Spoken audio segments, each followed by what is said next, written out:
اهلا بكم من جديد. النهارده هنتكلم عن حاجات انت شايفها مش مهمة بس هي مهمة جدا جدا في مجالنا كمبرمجين.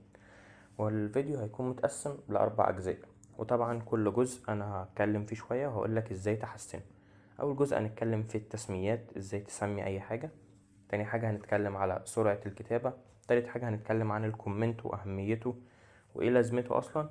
رابع حاجة هنتكلم عن تنظيم الأكواد.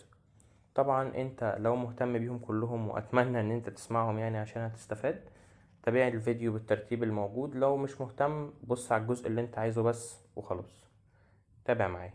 اول حاجة التسميات. اولا احب اقولك ليه في مشكلة في التسميات. التسميات بيبقى فيها مشكلة لان في لغات برمجة معينة ما بتسمحش بالمسافات وبالارقام وبالحاجات، العلامات المختلفة اللي انت بتشوفها كتير. فانت مضطر ان انت عشان تعرف تميز بين كل كلمة واللي بعدها ان انت تخلي الكلام مميز شوية. وهما في 3 طرق انا بنصح بيهم ان انت تتعلمهم، هما باسكال كيس وكامل كيس، ويعني دي المهمشة شوية بعديها كاباب كيس. فاول حاجة باسكال كيس. باسكال كيس دي بتكون ازاي؟ بتكون كل اول كلمة بتعمل الحرف بتاعها كابيتال، بحيث ان هو كل اول كلمة لو مثلا 3 كلمات يبقى انت عندك 3 حروف كامل. كامل كيس لا مش كده. كامل كيس اول حرف من اول كلمة عادي مش كابيتال، تاني كلمة واللي بعدها وكل الكلام اللي بعده اول حرف فيه بيبقى كابيتال. ليه؟ عشان تعرف تميز الكلمات. كباب كيس هسيب لك الصورة بتاعتها وانت خمن بتتعمل ازاي. تاني حاجة عندنا هي سرعة الكتابة. مفيش شك ان الناس اللي بتكتب بسرعة دي بيبقى شكلها جامد جدا، وبالذات لو كانوا مبرمجين بتحس ان هم يعني توب سوبيريور او حاجه كده. فانا هساعدك ازاي تكتب اسرع. اولا الكتابه بالصباعين الاتنين مش هتنفع عندنا، لازم تكتب بصوابعك العشر. وتكتب بصوابعك ازاي دي؟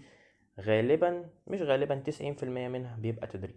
وهسيب لك اهم موقعين تتدرب عليهم لو عايز تتدرب على الكلام الانجليش اكتر، وده اللي انا بنصح بيه يعني كحد مبرمج، ان انت معظم الحاجات هتكتبها انجليزي.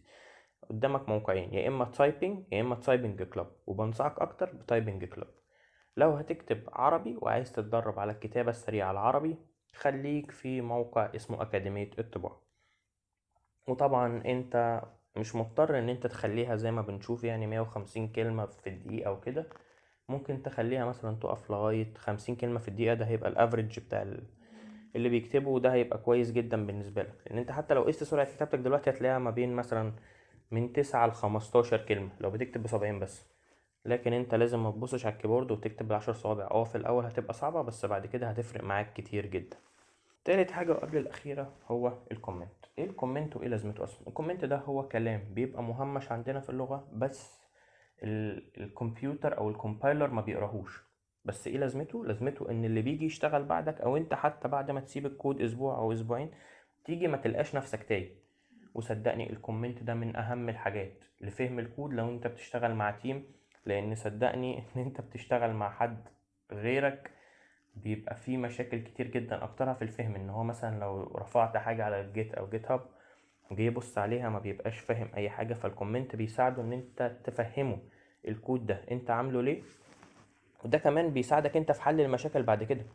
يعني انت لو في مشكلة في الكود عندك بترجع مثلا تشوف المشكلة ممكن تكون منين، فهيساعدك كتير ان انت تفهم انت عامل الكود ده ليه.